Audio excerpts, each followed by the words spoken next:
Alors, cette semaine, Shio, Leilou Nishmat Kamuz ben Aharon, Eliaou ben Fragi, Tiye Nishmatam Tserura Bitzror Ha-Hayim. Et on va dédicacer aussi le Shio. Et aussi, on va faire les cours, Leilou Nishmat Shalom ben Rena et Eliaou Yichya ben Rena, Tiye Nishmatam Tserura Bitzror Ha-Hayim. Alors, parachat de cette semaine, parachat Mishpatim. Alors, juste, je vais expliquer un petit peu. La parachat Mishpatim, la semaine dernière, on avait Matan Torah. On a reçu la Torah dans la parachat, les 10 commandements. Et après, on a parachat Elea Mishpatim. Dans la fin de la parachat de cette semaine, on a la suite des 10 commandements. Alors, vous savez qu'il y a une grande question.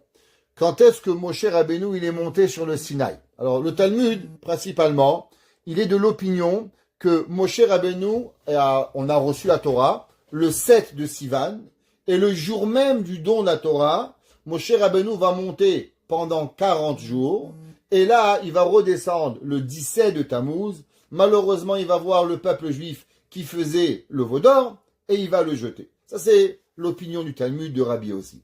Dans la Mechilta, c'est un autre midrash, et comme ça que le Ramban, cette discussion, elle est aussi une discussion entre Rashi et le Ramban.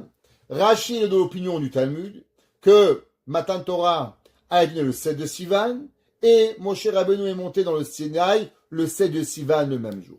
Le Ramban, il n'est pas d'accord avec ça. Et le Ramban, il va comme la Mechilta et il dit qu'en vérité, la Torah a été donnée pas le 7 de Sivan, mais le 6 de Sivan. Et Moshe Rabbeinu va rester pendant 24 heures après le don de la Torah. Il va enseigner plusieurs halachot au peuple juif. Et dans ces halachot-là, Moshe Rabbeinu, pratiquement, va enseigner une demi de la Torah pendant 24 heures, toutes les lois moutard et interdits. Après, il va monter le 7 de Sivan et il va redescendre le 17 de Sivan. Donc, tout le monde est d'accord que Moshe Rabbeinu monte dans le Sinaï pour les 40 jours le 7 de Sivan. Il redescend le 17 de Tammuz. La question est, quand est-ce que la Torah a été donnée? Est-ce que la Torah a donné le 6 de Sivan ou la Torah a donné le 7 de Sivan? Rashi, il dit le 6, le Ramban, le 7. Le Or HaChaim Akadosh, il dit que si on suit l'ordre chronologique de la Torah, ça a l'air que la Torah, elle est le 6 de Sivan et que Parashat Mishpatim a été donné après Matan Torah et Moshe Rabbeinu, il est monté le 7 de Sivan. Pourtant, le Or HaChaim Akadosh, il dit qu'à la fin, on peut comprendre comme Rashi et on va essayer de comprendre quelque chose de très important. Dans les jours de la préparation de Matan Torah, il y a 2 phrases. Vous savez que la Torah nous dit que le peuple juif, quand Hachem lui a demandé est-ce que tu veux recevoir la Torah, alors le peuple juif, qu'est-ce qu'il a répondu? Naaseh venishma. On va faire et après on va écouter. En un mot, les juifs, une confiance totale en Dieu, ils ont dit à Hachem, pas de problème, dis-nous on fait. Pourquoi? On est sûr que Hachem, tu vas demander des gentilles choses. On va pas avoir. Les nations du monde n'étaient pas tout à fait d'accord. Pourtant, si vous cherchez dans la Torah, où est-ce qu'elle a été écrite, cette phrase magique? Naaseh venishma. Moi, j'aurais pensé que cette phrase est tellement magique que c'est marqué qu'au moment où Dieu, il a entendu la phrase magique Naaseh venishma, il a demandé aux anges, qui c'est qui a donné cette phrase magique au Béné Israël? La phrase Naaseh venishma, c'est seulement les malach et Asharet et Mishtam Shimba. C'est seulement les anges du ciel qui ont l'habitude de dire Naaseh venishma.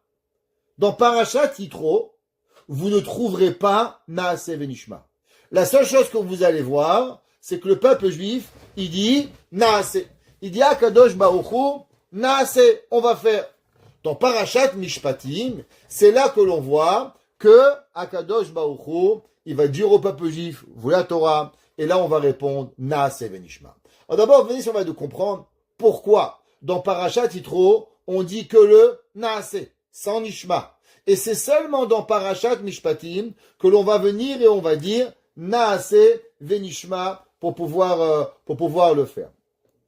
Alors, dans la Parashat de cette semaine, vous savez qu'il y a beaucoup de choses qu'on ne savait pas. Exemple, vous savez que dans la Parashat avant de recevoir la Torah, alors on a fait une alliance avec Dieu. Cette alliance avec Dieu, elle n'était pas juste comme ça, on prend la Torah. On a amené des korbanot, des sacrifices, on a envoyé une partie du sang on a aspergé sur le peuple juif. Une autre partie, on l'a donnée sur le Misbéach pour pouvoir y arriver. Et il y a eu tout un pacte qui a été fait pour pouvoir y arriver. Alors juste, je vais vous lire quelques versets qui sont très intéressants. C'est marqué dans la Torah que Moshe Rabbeinu, les jours précédents Matan Torah, Vayavo Moshe, Vayesaper la'am et kol divrei Hashem. Moshe Rabbeinu, il a rapporté au peuple juif, parole dans la parole, et kol divrei Hashem, toute la parole de Hakadosh Baruch Hu, vet kol hamishpatim, et tous les enseignements que ils ont dit. Vaya'an kol ha'am, et le peuple a répondu, kol echad vayomrut kol advarim asher diber Hashem naase. On va faire. C'est marqué par la suite que Moshe Rabbeinu va yirtov Moshe. Moshe Rabbeinu, il va écrire et kol divrei Hashem va yikra beozneam. Là, Moshe Rabbeinu, il vient de parler au peuple juif. Il va écrire ce que Dieu vient de lui dire. Et là, il va le lire de ce qui est écrit. Va yomru kol asher diber Hashem naase venishma. La question, elle est pourquoi au départ, le peuple juif, il entend Moshe, il dit naase, on fait.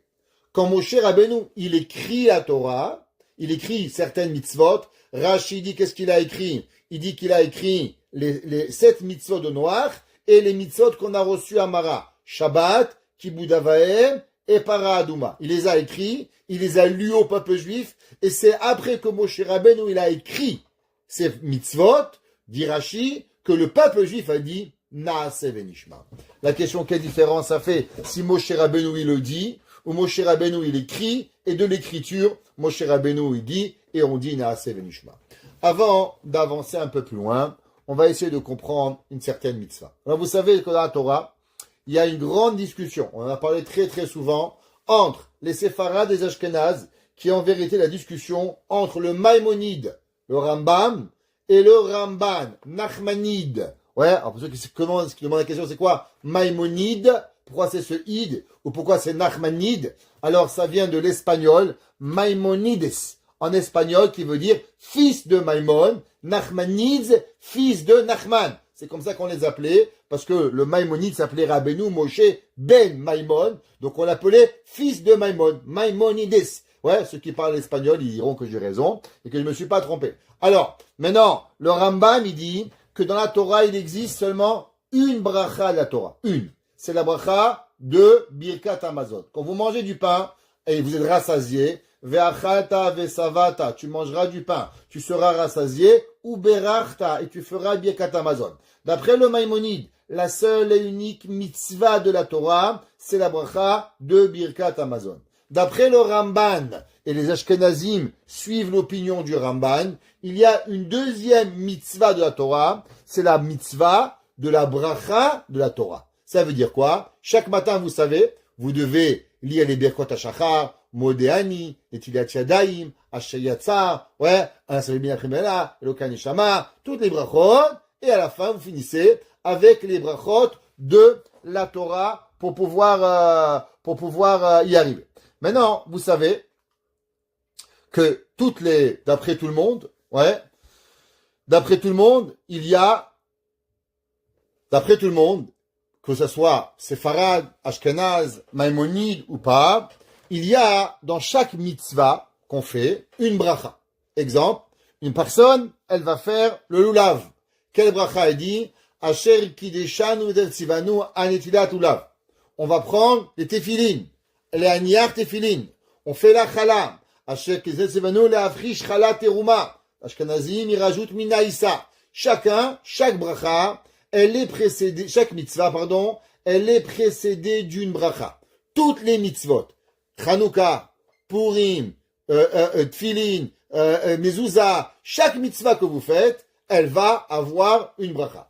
Les seules mitzvot qui vont pas avoir, c'est les mitzvot négatives. Par exemple, quand vous faites pas quelque chose, vous volez pas, vous dites pas, Baruch Ata Hashem, que j'ai pas volé. Non, c'est pas ça. Parce qu'il n'y a pas de mitzvah de voler, ok? Il n'y a pas de mitzvah. Certaines mitzvot qu'il n'y a pas, entre autres le chesed. Le chesed, il n'y a pas de bracha. On dit pas, quand vous faites une bracha avec un pauvre, vous ne le faites pas. Plusieurs raisons. Une des raisons, c'est pour pas vexer le pauvre. Imaginez-vous, attends pauvre, je vais faire une bracha que j'ai donné l'argent au pauvre. Parce que tu l'as tué avant que tu commençais, il va se sauver. Ouais. Un. Numéro 2, à cause que peut-être que le pauvre, il va pas vouloir le recevoir. Je sais pas pourquoi, donc on va pas faire de bracha. Maintenant, dans la bracha de la Torah, très intéressant, il y a deux brachot. Deux brachot. C'est la seule mitzvah que l'on fait précédant une mitzvah que vous allez avoir deux brachot. J'explique. Je répète. Toutes les brachot de la Torah, les mitzvahs de la Torah, elles sont tous précédées par quoi? Par une bracha. À part la mitzvah d'étudier la Torah, que elle est précédée par deux mitzvot. Malgré que, quand vous allez les lire, ils sont devant vous, je les ai mis ce soir, ça a l'air qu'il y a en vérité trois brachot. Alors les brachot, c'est comme ça. Baruch ata Hashem Elokeinu melech haolam, Asher kideshanu, qui nous a sanctifiés, be mitzvotav, de ces mitzvot, vesivanu, il nous a ordonné, al divrei Torah, d'apprendre la Torah. Et après, on avait arevna. Alors, vous voyez, en hébreu, il y a un principe, que chaque fois qu'on voit un vav, qu'est-ce que ça veut dire le vav? Le vav, il s'appelle vav achibour, le vav de connexion. Alors, vous voyez ici, même qu'il y a encore une autre bracha à la fin, Baruch ata Hashem, mais ça, c'est pas une autre bracha, c'est la continuité de la bracha. Ve'arevna Hashem Elokeinu. Dis la bracha, s'il te plaît Dieu, rends la Torah douce. Ve'arev. Et rends-la nous douce. Et divrei Toratecha. Les paroles de la Torah. Befinu. En un mot, il y a des gens, ils étudient la Torah, on dirait qu'ils mangent du savon, qu'ils mangent du piquant. La Torah, elle dit non, s'il te plaît, tous les matins, on demande à Dieu. S'il te plaît, Hachem, rends la Torah douce, comme du miel dans ma bouche.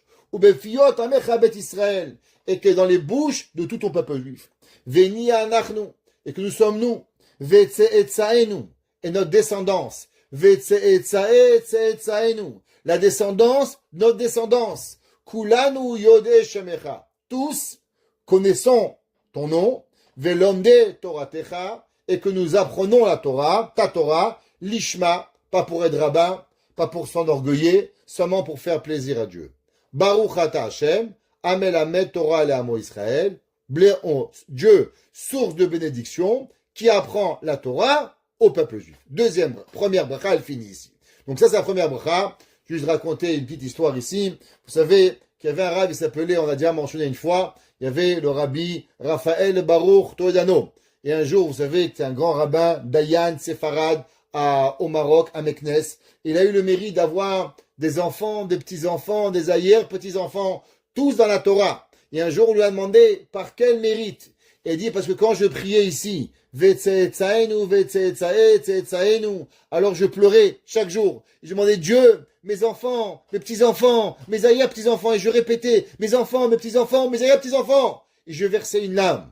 Du fait que j'ai versé une larme à demander à Dieu qui tue la Torah, c'est pour ça qu'ils sont restés dans le chemin de la Torah. Deuxième bracha, Baruch ata Hashem, toi Kadosh Baruch Hu, qui est source de bracha, Elokeinu melech haolam, qui est notre Dieu et qui nous dirige, roi du monde, Asher bachar banu, qui nous a choisi, chaque mot est important, Asher bachar banu mikol ha'amim, qui nous a choisi de toutes les nations, Venat ananu et Torato, et qui nous donne sa Torah, Baruch ata Hashem, noten la Torah, Hashem soit béni, qui nous a donné la Torah.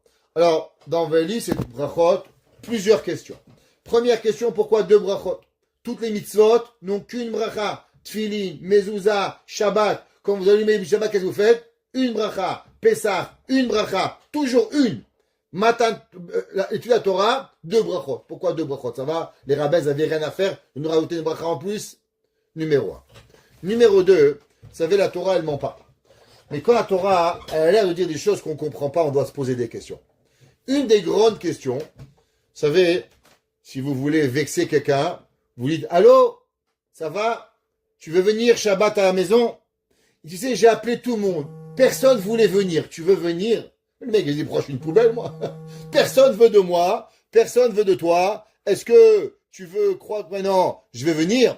À l'inverse. Qu'est-ce que vous faites? Quand quelqu'un vous l'appelle, allô? Bonjour, mercredi. Est-ce que tu veux venir Shabbat à la maison? On a envie d'avoir des invités. Toi, tu es la première personne qu'on appelle. Je suis très touché. Merci beaucoup. Ouais. ou bien quand la veille du mariage, 2 heures avant le mariage, j'espère te voir ce soir au mariage, t'as pas mon invitation. Je dis, merci beaucoup, tu m'as pas invité, pourquoi tu veux que je vienne? Ok? Vous n'allez pas venir. Alors le problème, c'est la Torah, c'est un petit problème.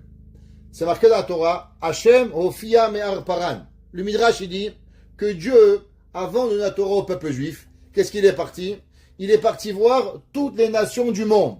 Il est parti chez Ishmaël, ils ont dit non. Chez Esav, non. Les Français, non. Les Hindous, non. Les Chinois, non. Les Canadiens, non. Portoricains, non. À la fin de tout, il dit, les Juifs, vous voulez la Torah? On dit, ok, c'était gratuit. On a dit, ah, comment c'est gratuit? Il dit, donne-moi 2. Ah, c'est pas grave. Mais non, on accepte, on est gentil. Mais tu peux pas dire, Asher Bachar Banu, qui m'a choisi. Tu m'avais choisi, tu serais venu chez moi le premier. Tu aurais commencé par moi. La Torah dit que Dieu l'a commencé par les autres nations du monde. Alors qu'est-ce que ça veut dire? Asher Bachar Banu, que Dieu nous a choisis. Mais Dieu nous a pas choisis. D'abord, il est parti au monde entier pour pouvoir donner la Torah. Et seulement après, qu'il a donné, il a demandé la Torah au peuple juif. Maintenant, pour comprendre cela, vous savez, c'est marqué dans le Midrash. Le Midrash dit comme ça. Amar Ish Lakish, a Torah Shenitna, la Torah qui a été donnée au peuple juif, Orera Shel Esh Levana, Veketuva Be'esh Shechora. Alors vous savez que la Torah, elle a été donnée du blanc sur du noir. C'est-à-dire Dieu, avant la création du monde, vous savez que Kadosh Baruch Hu, comme dit le Midrash, avant de créer le monde, il était un architecte. Un architecte, il fait une maquette. Et à travers la maquette, il construit le monde. Quelle était la maquette du monde? Dit le Zohar, Akadosh Baruch Hu, il a regardé la Torah, et à travers la Torah, il a écrit le monde. Alors maintenant, la Torah est écrite sur quoi? Du papier, il n'y en avait pas. Une vache, il n'y en avait pas. Alors sur quoi Kadosh Baruch Hu, il a créé la Torah? Dit le Midrash, Hachem, il a créé la Torah sur du feu noir et du feu blanc pour pouvoir y arriver. Qu'est-ce que ça veut dire du feu noir et du feu blanc?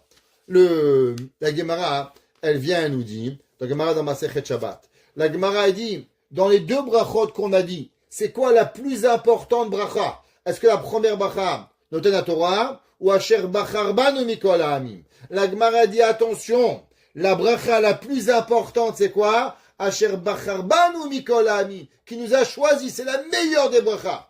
Imaginez-vous un homme qui ne peut pas parler, il peut parler que 10 mots. Quelle bracha il doit choisir? La première ou la deuxième? La Gemara a dit la deuxième bracha. Asher Bachar Banu Mikol Ha'amim. Ve'anan Torato, nous a choisi la Torah, Baruch Ata Hashem, Noten Torah. Alors, qu'est-ce que ça veut dire? Que la Torah, elle a été donnée blanc sur du noir. C'est marqué dans Shir HaShirim, le cantique des cantiques qui a été écrit par Shlomo HaMelech. Il dit, j'avais dit à Shlomo HaMelech, Samechuni ba'ashishot. Il m'a rapproché, il m'a donné ba'ashishot. Qu'est-ce que ça veut dire ce mot? Ashishot. Dit le Midrash, c'est en vérité le pluriel de Esh. Esh, c'est du feu. Ashishot, c'est le feu au féminin. Vous savez qu'en hébreu, il y a 2 façons de pouvoir mettre au pluriel. Exemple, si vous voulez dire yad, comment vous dites des mains? Yada, yim. Le yim, il est un pluriel. Ça, c'est au masculin. Quand vous voulez, par exemple, parler au féminin, kaf, les pommes, capote. Ouais, hot, ça provient féminin du pluriel. Pareil, qu'est-ce que c'est Ashishot? Dit le Midrash, ce sont les dieux, nous a rapprochés, nous a pris avec ces 2 feux. Quels 2 feux? La Torah, qui a été écrit, qui est le feu blanc et le feu noir. Qu'est-ce que ça veut dire, feu blanc et feu noir? Alors avant d'aller plus loin, je ne sais pas si vous avez déjà vu un Sefer Torah. Qu'est-ce que c'est un Sefer Torah et comment un Sefer Torah il est écrit? Alors, vous voyez ici, vous avez un Sefer Torah, est-ce que vous le voyez? Ok, le Sefer Torah. Alors, qu'est-ce qui se passe dans un Sefer Torah? Ouais, voilà, ici on voit encore mieux. Voilà, super. Alors, vous voyez un Sefer Torah, très important. Dans un Sefer Torah, vous avez ici chaque lettre. Ouais, par exemple, si on prend cette ici, Vaikar Korach. Vous voyez, chaque lettre, ouais, elle doit être écrite bien distinctes et on doit avoir du blanc autour de chaque lettre. S'il y a une lettre qui touche l'autre, eh ben, le Sefer Torah, il n'est pas caché. Pareil, quand on écrit, on peut pas écrire et après on prend une tâche, on peut gratter et on fabrique une lettre. Non, il faut que chaque lettre, elle soit écrite et qu'elle soit entourée de blanc. Ce qu'on appelle Mukaf Gvil. Gvil, c'est du parchemin et chaque lettre doit avoir un morceau de blanc. Regardez, prenez tout le Sefer Torah et chaque lettre, elle doit être entourée de blanc et elle doit avoir le noir. Alors, qu'est-ce que ça veut dire? Et c'est quoi la raison? Pourquoi la Torah, elle doit avoir du blanc et du noir? Principalement, ça rappelle ce qu'on est en train de dire, que Dieu, quand il a écrit la Torah, il a écrit la Torah du noir sur du blanc. Qu'est-ce que ça veut dire du noir sur du blanc? Les lettres sont noires et le parchemin, il est blanc. Vous savez, moi, j'avais été Dieu, j'aurais demandé d'écrire la Torah en bleu. Je sais pas, c'est beau le bleu. Ouais. Pourquoi noir? Noir, c'est pas très beau. Vous savez, une des choses que les élèves disent souvent, aujourd'hui, surtout les professeurs, ils disent, pas écrire en noir, c'est pas beau. Écrire en bleu, c'est plus joli. Quand on était petit en France, on devait écrire avec le bic en bleu, souligné en rouge, on mettait les terminaisons en vert. Tu ouvrais le cahier, c'était beau, blanc, rouge, vert, noir, c'est sérieux. Pourquoi la Torah, elle a demandé qu'on écrit noir et on écrit sur du blanc? Pourquoi on n'écrirait pas sur du vert? Ce serait sympa. Pourquoi on doit avoir noir et blanc? Quelle est la raison? Alors, pour pouvoir un peu comprendre cela, on va étudier ce soir avec votre permission un enseignement de Rabbi Levi Yitzhak de Berdichov. Alors, Rabbi Yitzhak de Berdichov, tout le monde connaît le Kedushat Levi, qui était un grand maître de la Chassidoute, ok, qui était troisième génération de la Chassidoute, Talmid du Maggid de Mezerich, Maggid de Mezerich, Talmid du Baal Shem Tov, donc une Baal Shem Tov, deux Maggid de Mezerich, trois qui était le Rabbi Levi Yitzhak de Berdichev. Rabbi Yitzhak de Berdichev, il a ramené un verset dans Yeshaya. Alors, Yeshaya est écrit dans le verset, il dit Ki Torah me'iti tetse. Alors, ce verset, il faut savoir qu'il a fait couler beaucoup d'encre et en plus, il a été malheureusement le verset que tous les chrétiens vont prendre dans Isaïa pour pouvoir se permettre d'inventer leur Torah. Alors, vous savez que la Torah, un des 13 principes de foi, ceux qui connaissent, alors, ceux qui ont fait les cours ou bien qui ont lu le livre de Yud Gimel Ikarim, alors à la fin de la prière, tous les jours, on dit les 13 Ikarim. Et qu'est-ce qu'on dit dans les 13 Ikarim? On dit que Torah, Kula Netuna Mina Shamayim. La Torah, elle a été donnée entière par Dieu. Il n'y a pas un rabbin au milieu qui a rajouté un petit mot, a rajouté une petite histoire, qui vous a enlevé de quelque chose. Ouais, on peut pas. La Torah, on ne peut pas l'enlever. C'est impossible. Vous savez, aujourd'hui, il y avait quelqu'un qui m'a appelé. Ça fait des mois qu'il m'appelle. En fait, il me saoule un petit peu. Il s'est marié avec une Goya. Bon, qu'est-ce que je peux faire? Je suis pas son père, je suis pas sa mère, je suis pas son frère, je suis pas son bon Dieu. Je peux rien faire. Non, il a eu une fille avec lui. Maintenant, il essaye de convertir sa fille sans que sa femme veut se convertir. Non, c'est pas possible. On peut pas convertir son enfant. Si ça, la mère, elle n'est pas juive. La fille, elle va aller à la maison. Elle va avoir le papa Noël et le papa Hanouka. Elle va devenir folle. Un côté juif, un côté gauche, ça marche pas. On peut pas la convertir. Il essaye par tous les moyens du monde d'essayer de trouver quelqu'un religieux, parce que ses parents sont religieux, et il essaye par tous les moyens de quelqu'un qui va vouloir lui convertir sa fille. En un mot, il essaye d'aller contre l'humanité pour régler son problème. Mais ça marche pas. La Torah, c'est la Torah. On peut pas la changer. En un mot, j'ai un problème, on change la Torah. Le sabbat de Novardok, ouais, un jour il a dit, vous savez, pourquoi quand on fait une horloge, on la fait au plus haut de la ville? Pourquoi on l'a fait? Parce qu'à l'époque, pas tout le monde avait une montre. Imaginez-vous que l'horloge elle était en bas. Un, il est en retard pour rentrer à la maison. Il va arranger, il va mettre l'horloge 5 minutes avant. L'autre, il est pressé 5 minutes après. Et à la fin, on va plus avoir d'heure. Alors où on met l'horloge?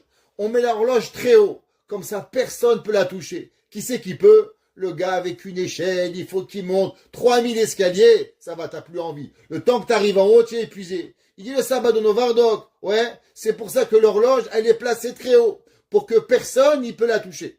Pareil la Torah. La Torah, on ne peut pas toucher la Torah. Elle n'est pas à nous. Ah, une petite blague parce que vous êtes endormis. Il y avait un jour un homme, il monte dans le ciel. Et là-bas, il voit plein d'horloges. Alors il dit, c'est quoi toutes ces horloges? Il dit, regarde, ici c'est comme ça. Quand tu fais une mitzvah, on enlève 5 minutes. Quand tu fais un péché, on rajoute 5 minutes. Pourquoi? 5 minutes de moins de vie, 5 minutes de plus de vie. Alors on arrive. Il dit, waouh.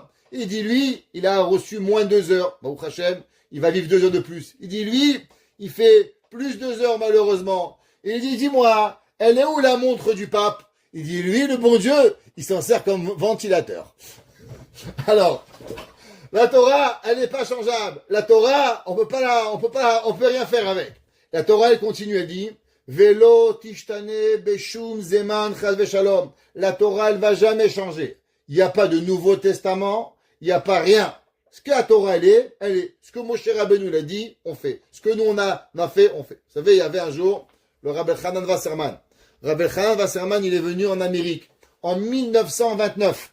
Ouais, ça fait longtemps. Et il avait la yeshiva de Baranovitch, sa première visite qu'il est venu. Et quand il est venu en Amérique, il est parti voir le Chafetz Chaim avant de partir. Et il lui a dit, Rabbi, comment je peux expliquer à un nouveau monde, le monde d'Amérique, d'aller aider une yeshiva en Lituanie? Comment? Qu'est-ce que je vais faire? Comment expliquer à des gens qui doivent aider financièrement une yeshiva à 10 000 kilomètres de chez eux? Qu'est-ce que j'ai une yeshiva? Le Chafetz Chaim, il lui a dit, tu sais, on vit dans un monde où dans le monde, tout change. Les habits changent, les cultures changent, les repas changent, la cuisine change, les maisons changent, le transport change, tout change. Depuis des milliers d'années, le monde, il a changé. Tout le monde, la façon de s'habiller, la façon d'être, la façon de parler, tout a changé. Prenez la langue. Même les linguistiques français ont beaucoup de mal à comprendre Rachi. Pourtant, Rachi l'a écrit en français, mais c'est du vieux français. Prenez l'anglais de Shakespeare, c'est pas le même langue qu'on arrive. On peut pas comprendre. Chaque chose, elle va changer. Et dit pourtant, il y a une chose qui n'a jamais changé. La Torah. Tu t'imagines que la même Torah que Moshe Rabbeinu a appris au Sinaï il y a 3500 ans, c'est la même Torah que tu apprends aujourd'hui. Ce que Moshe Rabbeinu il fait, tu fais. Tu te poses la question, qu'est-ce que Moshe Rabbeinu il faisait quand il se levait le matin? Je sais pas. Il dit, moi je sais. Il se lavait les mains, il faisait Modéani, comme toi. Et il dit, Moshe Rabbeinu, qu'est-ce qu'il faisait avant de dormir? Il faisait Kiryat Shema, comme toi. C'est pas compliqué. Et qu'est-ce que Moshe Rabbeinu il faisait tous les vendredis soirs? Kiddush, comme toi. Le fait que tu as quelque chose qui s'appelle une Torah, qui est gardée et préservée, ça fait 3500 ans, sans jamais changer. J'ai des livres ici, de millénaires de rabbins qui ont écrit il y a plus de 2000 ans, 1000 ans, 500 ans. Tout le monde parle la même chose. Pessah, Shabbat, Hanouka, Purim, ça change rien. Pour ça, ça suffit qu'on doit t'aider ta yeshiva. Comme c'est qu'a dit le Chafetz Chaim. Et Rabbi Chaim Wasserman a dit ce Dvar Torah, ce message à la ville de Chicago, où il a été même repris par le journal de Chicago à l'époque, où ils ont écrit « Aidons un homme qui a perpétué une Torah millénaire ». Comme ça qu'ils ont écrit le journal Goy de Chicago. Alors, maintenant, la Torah, le verset il est écrit dans Yeshaya, et il dit « Ki Torah me'iditetse ». Qu'est-ce que ça veut dire? De moi, il y aura une Torah. Il dit le Midrash, Amar HaKadosh Baruch Hu, Torah Chadasha me'iditetse. De moi, il y aura une nouvelle Torah. Chidush Torah me'iditetse. Vous savez ça, comme je vous ai dit, malheureusement, ça a été la porte au christianisme. Qui dit, tu vois, que le verset dans Isaïa, il a dit qu'il y aura une nouvelle Torah. Quelle est la Torah? La Torah, c'est Dieu préserve le Nouveau Testament. Rahman Haitzlan. Alors comment c'est possible? Comment le verset, il peut dire qu'il y aura une nouvelle Torah? Mais la Torah, elle peut pas être changée. La Torah, c'est la même. Alors qu'est-ce que ça veut dire que la Torah, il y aura une nouvelle Torah? Alors, vous savez, on a déjà expliqué un principe kabbalistique que je vais répéter. Il y a ce qu'on appelle la lumière intérieure, il y a ce qu'on appelle la lumière extérieure. Ce qu'on appelle en langage kabbalistique, or makif et or penimi. Ça veut dire, il y a des choses, la lumière qui est à l'intérieur de vous, et il y a une lumière qui est à l'extérieur de vous. Exemple. Prenons un sujet. Il y a certains sujets que vous ne maîtrisez pas vraiment. La Torah, elle vous parle de l'importance du Shabbat. Qu'est-ce que ça veut dire? Qu'est-ce que ça veut dire de les tefilines? Qu'est-ce que ça veut dire couvrir la tête pour une femme? Qu'est-ce que ça veut dire la pudeur? Qu'est-ce que ça veut dire ne pas avoir de mauvaises pensées? Alors vous comprenez les mots, mais est-ce que vous comprenez l'intégration du sujet? Non. Par exemple, vous savez qu'il faut conjuguer les verbes. Maintenant, si je vous demande de conjuguer le verbe au subjonctif du passé composé, voilà, c'est un peu plus compliqué. Hein. Pas tout le monde qui va y arriver, ok? Si je vous demande de conjuguer le verbe marcher au présent, ça va. Si je vous dis plus vite, vous allez me dire je cours, ok? Alors, la rime, l'homme, il a des choses qu'on sait, qu'on connaît, mais pourtant, l'intégration, elle n'est pas facile. Ce qu'on a en Torah, c'est pareil. Tout ce que vous comprenez, ça s'appelle la lumière intérieure. Ce que vous avez compris. Ce que vous comprenez pas, mais que il est autour de vous, c'est ce qu'on appelle la or makif, pardon. Ce que vous comprenez, c'est la lumière intérieure. Et ce que vous comprenez pas encore, mais que vous aspirez à comprendre, ça s'appelle ce or makif. Donc dans la Torah, il y a deux choses. Il y a ce qu'on a et il y a ce qu'on aimerait avoir. Exemple, si vous voyez ce livre, je vous dis c'est important, vous dites ouais, sur le rabbin il a, très important. Pourtant, vous savez pas de quoi il parle. Mais vous savez, non, si vous dites, vous savez, c'est marqué ici, loi du Shabbat. Donc vous savez qu'il parle des lois du Shabbat, mais vous pouvez pas lire ce qui est écrit à l'intérieur. Alors vous avez, c'est flou pour vous. Mais vous savez qu'il parle de Shabbat. Un autre livre qui va parler de Purim. Alors vous pouvez pas comprendre tous les secrets de Purim, mais vous comprenez qu'il va parler de quelque chose par rapport à Purim. Alors le sujet que vous maîtrisez, c'est Purim. Et ce que vous maîtrisez pas, ça s'appelle le Or Makif pour pouvoir y arriver. Pareil, dans tout ce que vous allez faire, il y a toujours ces deux principes. Or Makif et Or Penimi. Chaque mitzvah, chaque concept que l'on fait, chaque chose qu'on avance dans la vie, il y a toujours. Et dès qu'on a compris un nouveau concept, ce concept-là, il devient une lumière intérieure, et après il redevient quoi? Il redevient une lumière extérieure, ce qu'on appelle le Or Makif. C'est pour ça que par exemple le Shabbat, il y a deux choses. Il y a ce qu'on mange, il y a ce qu'on boit, il y a ce qu'on fait. Tout ça, c'est ce qu'on va intégrer. Et tout ce qu'on aspire le jour du Shabbat s'appelle Or Makif. C'est pour ça que le Shabbat, on doit s'habiller différemment. Pourquoi la chemise que l'on met dimanche, on ne peut pas la mettre Shabbat? Pourquoi les habits que l'on met dimanche, on ne peut pas les mettre Shabbat? C'est pas seulement d'avoir des beaux habits.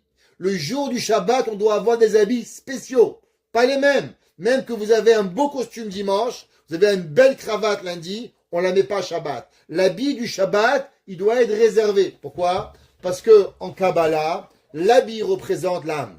Et en Shabbat, nous avons deux âmes. L'âme que nous vivons avec, l'âme intérieure, et l'âme qui nous entoure, qui s'appelle le Or Makif. Pourquoi le talit du Shabbat est différent que le talit de la semaine? À cause que le Shabbat, on est entouré différemment. Pourquoi dans certaines communautés, les hommes mettent un manteau, un habit, tous les Shabbats? Quand ils sortent, même en été, ils mettent un manteau. Pourquoi? Par rapport à ce Or Makif. Pourquoi il y a des femmes que même si la semaine, elles se couvrent la tête avec une perruque, le soir, vendredi soir, elles rajoutent un foulard. Pourquoi? Pour concrétiser le concept de quoi? De Or Makif. Ça veut dire que Shabbat, on est entouré d'une lumière beaucoup plus profonde que la semaine. Il y a ce qu'on intègre et il y a ce qu'on veut pour pouvoir y arriver. Maintenant, vous vous rappelez, dans la Torah, qu'est-ce qu'elle est?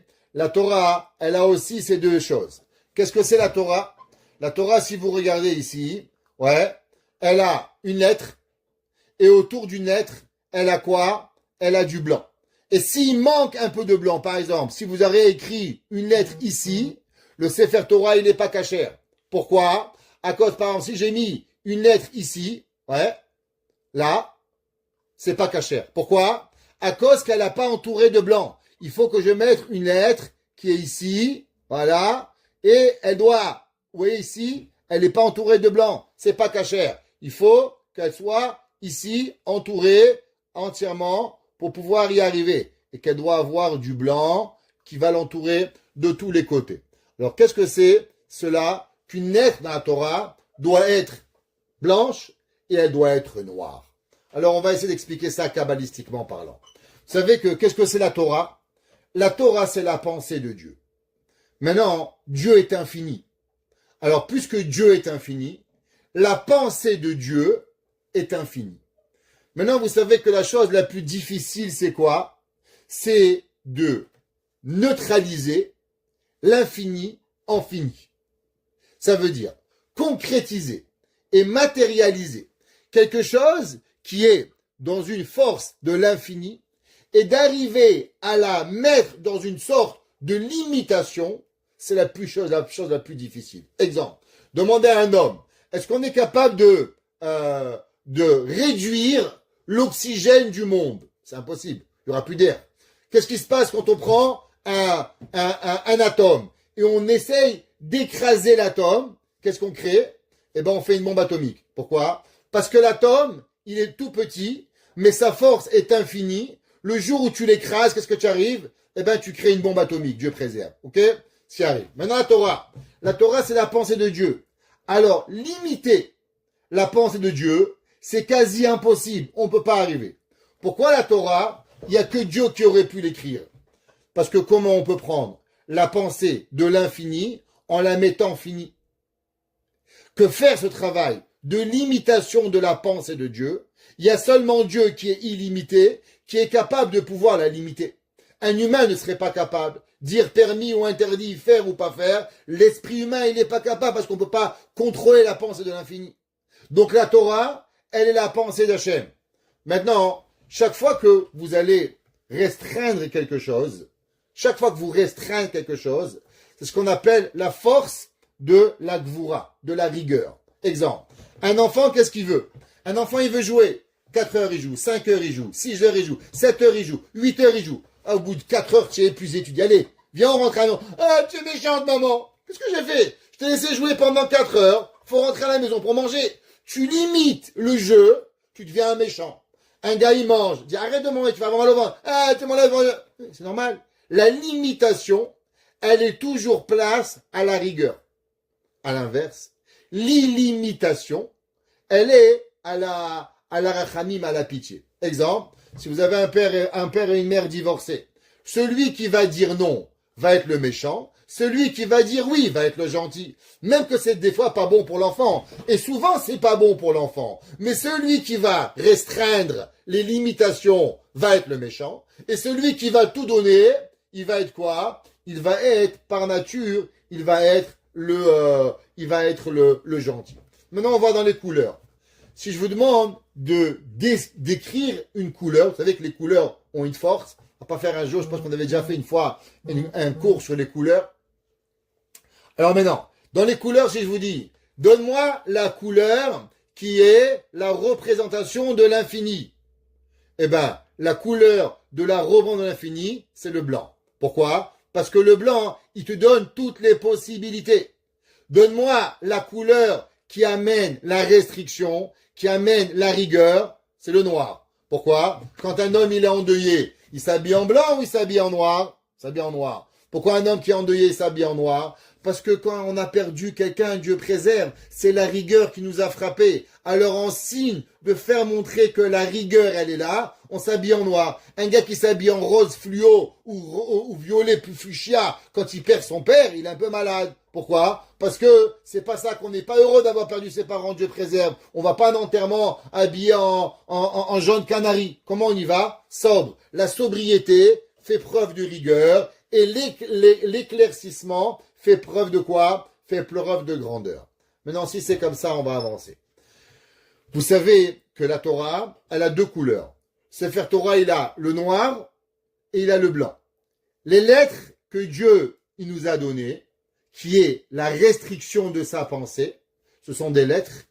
Alors elles doivent être écrites en noir. Vous vous rappelez, au début du cours, on a demandé pourquoi la Torah est écrite en noir et pas en bleu et pas en jaune. La réponse, elle est que la Torah, c'est la restriction et la compensation et en mettant ce qu'on appelle le tzimtzum de la pensée d'Akadosh Baruch Hu. Alors automatiquement, en quoi on va la mettre?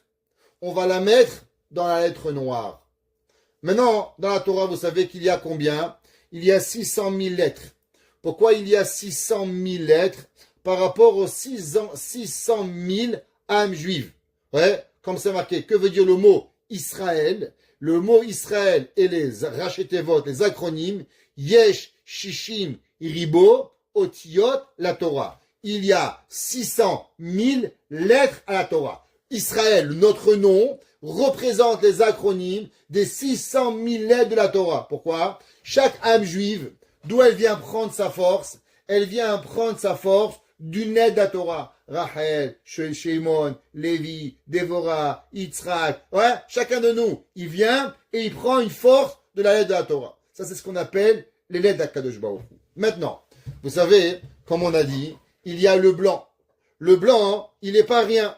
Ouais, le blanc, il a aussi des halachot de blanc. S'il manque du blanc, alors le blanc, il n'est pas cachère. Ah, qu'est-ce qui nous apprend le blanc? Pire que ça. La Gemara dans Moed Katan, notre ami Yaakov, il vient, je pense qu'il a fini Moed Katan. Ouais, page 26. La Gemara dit comme ça. Amar Rabbi Chelbo. Il dit Rabbi Chelbo, Amar Ravuna. Il dit Ravuna. Vous savez que de la même façon qu'il y a des lois, quand Dieu préserve, un homme, il perd son père, il perd sa mère, Dieu préserve, il y a un mort dans sa famille. Il y a aussi des lois par rapport si un Sefer Torah il brûle, si un Sefer Torah se déchire, on doit jeûner, on doit déchirer ses habits. De la même façon qu'on déchire un habit sur la mort d'un proche, pareil, quelqu'un qui voit un Sefer Torah brûler, pareil, un homme qui voit un Sefer Torah se faire déchirer, il doit déchirer ses habits. Dit la Gemara dans Masechet Moed Katan. Amar Ravuna, Amar Rabbi Chelbo. Il a dit Ravuna, il a dit Rabbi Chelbo. Aroé Sefer Torah shenikra. Celui qui voit Sefer Torah qui se fait déchirer, Chayav shtekriot. Il doit déchirer son habit, pas une fois, mais 2 fois. La Gemara a dit pourquoi? Echad al agvil, ve'echad al aktav. Un par rapport au blanc du Sefer Torah et un par rapport à la lettre du Sefer Torah. Et la question qu'on devrait se demander, qu'est-ce que ça veut dire que on doit déchirer par rapport au blanc? Qu'est-ce que ça veut dire ce blanc pour pouvoir y arriver? Explique le Kedushat Lévi. Tout ça, c'est le Kedushat Lévi, Rabbi Levi Yitzchak de Belichov, qui explique et qui dit. Dieu, il a donné 2 Torahs. La première Torah que Dieu a donnée, c'est la Torah que l'on connaît. La Torah que l'on a vue. Akadosh Baruch Hu, aujourd'hui, vous pouvez la Torah, Bereshit bara Elokim, parachat de cette semaine, Elea Mishpatim, c'est écrit, c'est Betzimtzum. Mais il y a encore une autre Torah. C'est quoi la Torah? La Torah qui est encore en blanc. La Torah qui est encore en blanc, cette Torah, elle est pas encore dévoilée. Va venir un jour, un moment, où Dieu va donner la Torah en blanc et va donner au peuple juif. Elle est déjà là. Elle est pas, c'est pas une nouvelle Torah. La seule différence, c'est qu'aujourd'hui, on la voit pas. Exemple.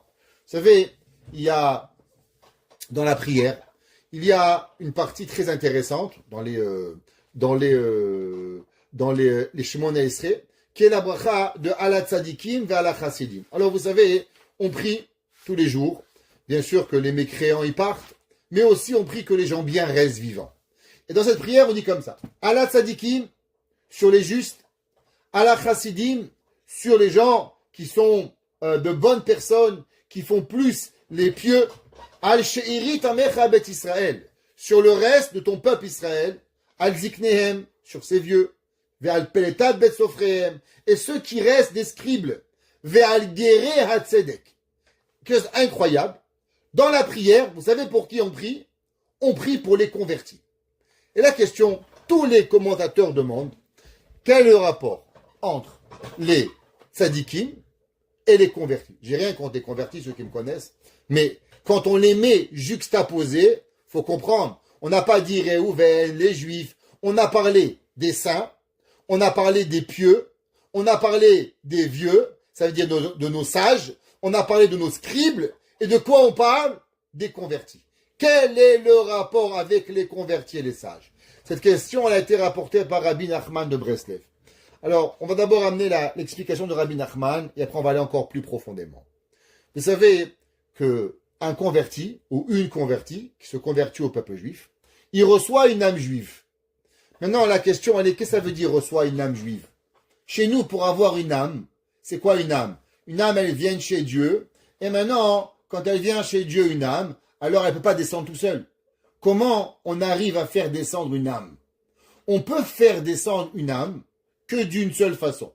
Une seule, je répète, une seule et unique façon. Une âme peut descendre sur terre. Dieu, je vais dire un gros mot, mais c'est vrai, Dieu a décidé, depuis la création du monde, qu'il ne ferait pas descendre sur terre une âme, à part la première âme, Adam Arishon, que lui-même il a mis. Depuis, toutes les âmes qui vont devoir descendre, descendent qu'à travers un homme et une femme. Un papa et une maman. Deux papas font pas des âmes, deux mamans font pas des âmes. Ouais, Moshe Rabbeinu, c'est marqué à la Torah, Vaikar ish mi bet Lévi, et un homme de Lévi, Vaikar et bat Lévi, il a pris une femme et ils ont eu un enfant. Pourquoi la Torah nous dit qu'un homme est parti avec une femme et ils ont eu Moshe? C'est marqué parce que Moshe Rabbeinu était tellement grand qu'on aurait pu penser que peut-être Dieu, comme c'est passé avec la Vierge Marie, il s'est mêlé. La Torah te dit non, il n'y a pas de bon Dieu dans l'histoire. Il y a un papa, il y a une maman, il y a un bébé. C'est comme ça que ça marche. Il n'y a pas autrement. Alors si c'est comme ça, d'où proviennent les âmes des convertis? Comment Dieu il prend l'âme d'un converti et il a mis quoi? C'est une blague? C'est un jeu? Qu'est-ce que ça veut dire? Comment ça marche? D'où elle provient cette âme? D'où cette âme elle a été créée? Comment on arrive? On prend une âme, on change, on est quoi? On joue au casino ici? C'est pas une blague. Une âme qui appartient à Dieu. La réponse, elle est, vous savez, que dans le peuple juif, il y a quelque chose qui est de la plus grande des saintetés qui existe. C'est sûrement la chose la plus saine qui existe. Ce qu'ils appellent la relation homme-femme. Chez les chrétiens, la relation homme-femme est interdite. C'est pour ça que les papes, ils se marient pas. Ok? Chez nous, les juifs, non seulement le mariage est permis, mais en plus, la relation homme-femme est la chose la plus saine qui existe. Pourquoi? Parce que l'homme, il a une créature, et l'homme devient créateur au moment d'une intimité avec sa femme. À ce moment-là, il passe de créature à créateur, qui est la chose la plus importante que Dieu peut donner. Dieu ne donne à l'homme que dans la relation homme-femme la possibilité de passer de créature à créateur. Maintenant, à chaque fois qu'un homme y va avec sa femme, il faut savoir qu'il y a une création qui est faite. Ça n'existe pas. Madame, elle est enceinte, madame, elle a 50 ans, madame, elle a 70 ans, madame, elle a 100 ans. Cette âme, elle est créée. Quand ma chère viendra, chaque relation qui a fait descendre une âme, cette âme, elle va revenir. Et c'est pour ça que la préparation de la pensée, comment on fait, qu'est-ce qu'on fait, la sainteté doit être à chaque moment parce qu'elle amène cette âme. Maintenant, quand un tzaddik, il va avec son épouse et il fait la mitzvah, il fait descendre une âme. Cette âme, elle a une âme, mais elle n'a pas de corps. À qui on donne cette âme? Eh bien, ce sont les convertis qui prennent ces âmes. C'est pour ça que dans la même verset, dans la même bracha, al hatzadikim, sur les justes, ve'al hachasidim, et sur les pieux, ve'al shirit amecha bet Israël, ve'al zikne, ve'al pedat sofrehem, ve'al gere hatzedek. D'où proviennent les guérim, d'où vient leur âme? Leur âme provient de quoi? De ces tzadikim. Top, magnifique. Maintenant, on va poser une autre question. C'est bien d'être converti, mais s'il y a 600 000 lettres dans la Torah, et il y a 600 000 juifs, alors ils sont où les convertis? Il y a des millions de convertis. D'où les convertis viennent chercher leur force. Pourquoi? Parce qu'on a dit qu'il y a 600 000 lettres qui sont la matrice des 600 000 âmes juives. Alors de où proviennent les âmes des convertis? Explique le Kedushat Lévi. La même façon que dans le Sefer Torah, il y a deux choses. Il y a le blanc, il y a le noir. Le noir, c'est quoi? Le noir, c'est la partie restrictive, qui sont les lettres. Il y a la partie lumineuse, qui est quoi? Qui est la partie blanche, qui entoure le Sefer Torah. Cette partie blanche, elle est encore existante. Et cette partie blanche, elle a quelque chose à nous apprendre. C'est pour ça que d'où provient toute la Torah que les Chachamim, ils nous donnent à travers les millénaires. La Torah que les Chachamim nous donnent à travers les millénaires, d'où ils vont la chercher? Ils vont la chercher du blanc. D'où les convertis vont chercher leur âme. De la même façon que les Juifs, ils prennent l'âme du noir, les convertis prennent l'âme du blanc. Parce que l'âme, il y a une Torah du noir et il y a une Torah du blanc. Qu'est-ce que Akadosh Baruch Hu il dit, le Kedushat Lévi? Quand Mashiach va venir, il va venir une nouvelle Torah. Quelle nouvelle Torah? Qu'est-ce que ça veut dire? Non. De la même façon que la Torah noire t'apprend quelque chose, pareil, le blanc du Sefer Torah t'apprend quelque chose aussi. Il y a une âme à l'intérieur. Il faut aller chercher cette force. D'où est-ce qu'on le connaît? Tous les commentateurs et les commentaires qui ont été donnés par les Chachamim à travers les millénaires. Qu'est-ce qu'ils sont? D'où ils vont venir? Ils vont venir et ils vont rentrer ils viennent du blanc. Laissez-moi vous raconter ce qui est écrit dans le Ben Ishraï. Vous savez que dans la Torah, au moment où Moshe Rabbeinu a donné la Torah, il y avait deux Torahs. Torah écrite, Torah orale. Alors, la Torah écrite, Bereshit, on finit la Torah, les 5 livres. Tout le reste, le Talmud, les Midrash, tout ce que vous voyez ici, tous ces livres ici, ouais, c'était par cœur. On n'avait pas le droit d'étudier la Torah orale et l'écrire. On devait l'apprendre par cœur. Jusqu'à le 2e siècle, ouais, jusqu'en l'an 150, au 2e siècle de notre ère, il y avait un maître qui s'appelait Rabbi Yehuda Hanassi. Rabbi Yehuda Hanassi, il a vu que la Torah, elle s'oubliait. Alors, il a commencé à écrire la Torah orale. Et il a écrit ce qu'on appelle la Mishnah. C'est resté comme ça pendant encore 300 ans. On continuait à plus ou moins écrire un petit peu, mais beaucoup par cœur. Au 5e siècle, il y avait Ravina et Ravaché. Ravina et Ravaché, eux vont voir que le monde va s'oublier et ils vont écrire la Torah. Pourquoi? Parce que les gens ont oublié. À cause que malheureusement, on est soucieux de l'exil, comment on mange, comment on boit. On n'a pas la tête, on s'éloigne de Dieu. Alors on a permis d'écrire la Torah. Mais quand Mashiach va venir, quel est une des travaux principaux de Mashiach? Dit la Torah, Umala haaretz dea. Vous savez, qu'est-ce que Dieu va faire quand Mashiach il va venir? Il va nous remplir notre tête d'intelligence. Le Mashiach, il va faire 2 choses. Enlever la haine du monde, que les gens vont arrêter de se tuer, tu sais pas pourquoi. Le mec, il est parti à Venezuela prendre le président qui s'en a aspiré pour aller récupérer Cuba. C'est ça que tu veux faire? Tu tues des gens de faim pour avoir Cuba. Razak Baruch, Monsieur Trump. T'as rien gagné dans ta vie? Ouais, c'est quoi? C'est pas intéressant. La Torah, le Mashiach des 2 choses. 1, enlever des guerres. 2, rendre tout le monde intelligent. Donc si tout le monde va être intelligent, qu'est-ce qu'on va faire avec tous nos livres? Pourquoi? La raison pourquoi on a eu des livres, c'est parce qu'on était bêtes. Le jour où on va récupérer l'intelligence, alors qu'est-ce qu'on va faire avec les livres? Cette question a été demandée par Rav Elchanan Wasserman, a demandé la question au Rav de Brisk, Rav Chaim de Brisk. Il lui a dit, Rav, quand Mashiach va venir, qu'est-ce que je vais faire avec tous mes livres de Torah?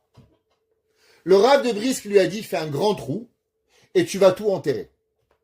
Le Rav Elchanan Wasserman, il dit, c'est pas possible. Des livres que j'ai étudiés pendant des années, je vais devoir les enterrer? Ça n'a aucun sens. Alors, il est parti voir Abraham Roser Grozinski, qui a donné une autre explication, qui est rapportée dans le Ben Ishraï. Il dit, tu sais, les livres de Torah, c'est des mots. Chaque livre de Torah, elle a de la Torah. Quand Mashiach va venir, toutes les lettres des livres vont s'enlever et vont trouver un Sefer Torah et elles vont rentrer dans le Sefer Torah. Où? Eh bien, entre les lignes de chaque lettre, dans le blanc va rentrer. Toutes les lettres, elles vont rentrer dans la Torah. Ça veut dire chaque mot, chaque sagesse, chaque apprentissage qu'un Rav nous a donné. Qu'est-ce qu'on a fait? Eh bien, elle va trouver une place. Ils vont trouver un Sefer Torah, chaque Rambam, chaque Shulchan Aruch. Les lettres vont se décoller et se coller à un Sefer Torah. Pareil, la Torah, elle a le blanc et elle a le noir. Le noir, c'est ce qu'on a aujourd'hui. Le blanc, c'est ce qu'on aura demain. Qu'est-ce que ça veut dire que Dieu, il a parti demander aux Goyim, est-ce qu'ils veulent la Torah? De quelle Torah Dieu, il a donné? Dieu était prêt à donner la Torah au peuple des nations du monde, seulement le noir. La preuve, vous savez, le peuple juif a écrit des milliers de commentaires sur la Bible. Des milliers. Les papes, les curés, c'est intéressant. Ils ont étudié la Bible comme nous, mais ils n'ont pas écrit des livres comme nous. La question est pourquoi? Pourquoi les curés qui ont étudié la Bible millénaire depuis 2026 ans, ça prend comme nous la Bible? Il n'y a pas des livres de commentaires sur la Bible. Pourquoi nous, chaque année, il y a des milliers de livres qui sortent? On est plus intelligents qu'eux. La réponse, elle est simple. C'est que Dieu ne leur donne pas la possibilité d'étudier. Dieu leur donne la possibilité de connaître, mais pas de recevoir le cadeau de la compréhension ultime. Le noir, ils l'ont. Le blanc, ils l'ont pas. Dieu a donné la Torah au peuple juif. Dieu a voulu la Torah aux autres nations. Qu'est-ce qu'il leur a dit? Ce que voulait la Torah, ils ont refusé. Mais quand Dieu donne la Torah, qu'est-ce que nous, on a dit? Nous, on n'est pas intéressés à avoir une Torah qui est le noir, une Torah qui est illimitée. Qu'est-ce que Akadosh Baruch Hu nous a donné? Akadosh Baruch Hu nous a donné la Torah, du noir et du blanc. Le noir, le limité, le blanc, l'illimité. Parce que notre Torah à nous, elle a quelque chose qu'on peut régénérer tout le temps, comprendre, avancer, et encore, et encore, et encore, comme le blanc. Le blanc, symbole d'illimitation. C'est pour ça que c'est quoi la Torah? Elle a deux brachot. C'est quoi les deux brachot? D'abord la bracha par rapport à la première partie, qui est quoi? La partie limitée, le noir. Mais il y a une deuxième bracha. Asher Bachar Banu, qui nous a choisi, qui nous a donné la Torah, qui est quoi? Dans l'illimitation, qui est quelque chose qui est beaucoup plus grand. C'est pour ça qu'au début, quand Moshe Rabbeinu il a parlé, qu'est-ce qu'on lui a dit? Naaseh, on va faire. Parce que la parole de Dieu, elle, quand Moshe il a parlé, il nous a répété seulement des mots. Fais A, fais B, fais C. Ça c'est quoi? Ça c'est le noir. La limitation on fait. Quand Moshe Rabbeinu il a écrit les mitzvot, il y avait du noir et du blanc. Donc il y avait la partie limitée et la partie illimitée. Qu'est-ce qu'on a dit à Moshe Rabbeinu? Naaseh venishma. On va faire et on va comprendre. Parce que la Torah elle a une autre dimension, qui est le cadeau qu'Akadosh Baruch Hu nous donne, qui est la partie que l'homme, il peut aller chercher quelque chose qui s'appelle le Or Makif, qui est ce qu'on va aller chercher à l'extérieur. La Torah, elle vous parle. La Torah, elle me parle. La Torah, elle nous parle. La Torah, elle a à nous dire. Pourquoi la Torah, elle a toujours été passée par les livres et le rabbin? La Torah avec un rabbin, elle est inévitable. La Torah ne peut pas être apprise d'un livre. L'homme, il peut avoir la plus grande bibliothèque au monde, mais l'homme, il aura besoin d'un maître. Un homme sans maître, il n'est pas un homme. Pourquoi? Pas un homme érudit. Pourquoi aujourd'hui il y a des gens qui poussent comme des champignons? C'est un grand sadique, il n'a pas de maître. Je vous garantis, tout celui qui n'a pas un maître, il n'est pas un rabbin. La première question qu'il faut demander à un rabbin, c'est qui ton maître? S'il vous dit j'ai pas de maître, changez de rabbin. Obligatoire. Quelqu'un qui a un rabbin, écoutez-le. Pourquoi? Parce qu'il apprend. Quelle est la raison? Parce que le maître, c'est celui qui va nous apprendre le noir et le blanc. Et je vais vous expliquer. Un jour, il y avait un rave. Il a écrit le Birkat Shmuel, qui était le lièvre de Rav Chaim de Brisk. Et alors, un jour, il a demandé à Rabbi, pourquoi on doit avoir un maître? Après tout, je peux prendre un livre et je vais apprendre, étudier de ce que le livre il dit. Il lui a dit, tu as raison. Dans le livre, il est écrit. Et tu sauras ce qui est écrit. Mais le rabbin t'apprendra ce qui n'est pas écrit.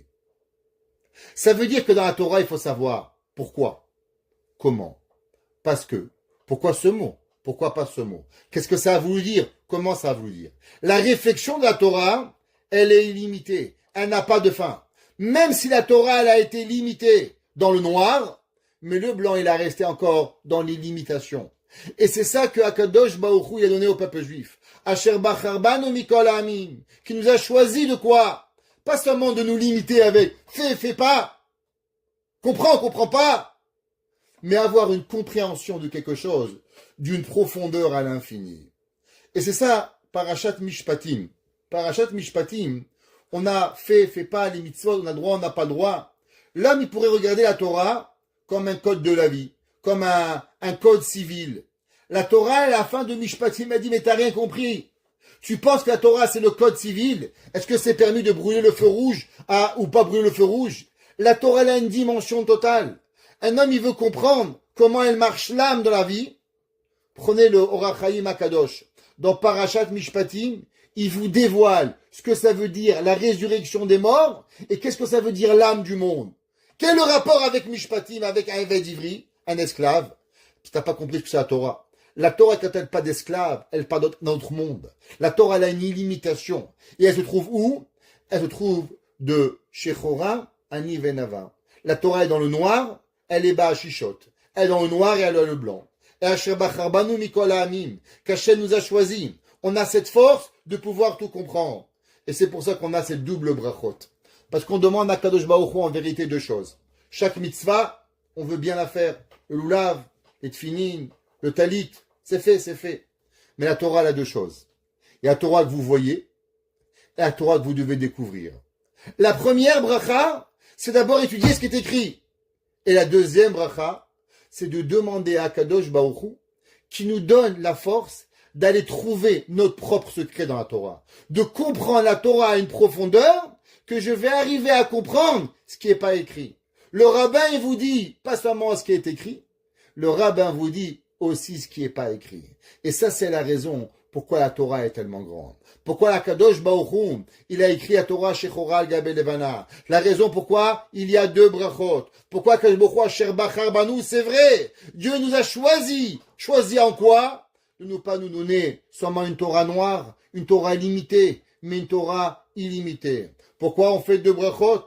Pourquoi on a dit d'abord Naase et après Naase Venishma? Quand on a vu que la Torah elle a deux principes, alors on a voulu approfondir. Et c'est pour ça que le peuple juif a pu écrire des milliards de livres à travers le temps, parce qu'on a compris que dans la Torah, en vérité, même cette grandeur extraordinaire qui est encore limitée, mais il y a ce pouvoir de l'illimitation à pouvoir rentrer dans la pensée d'Akadosh Baruch Hu.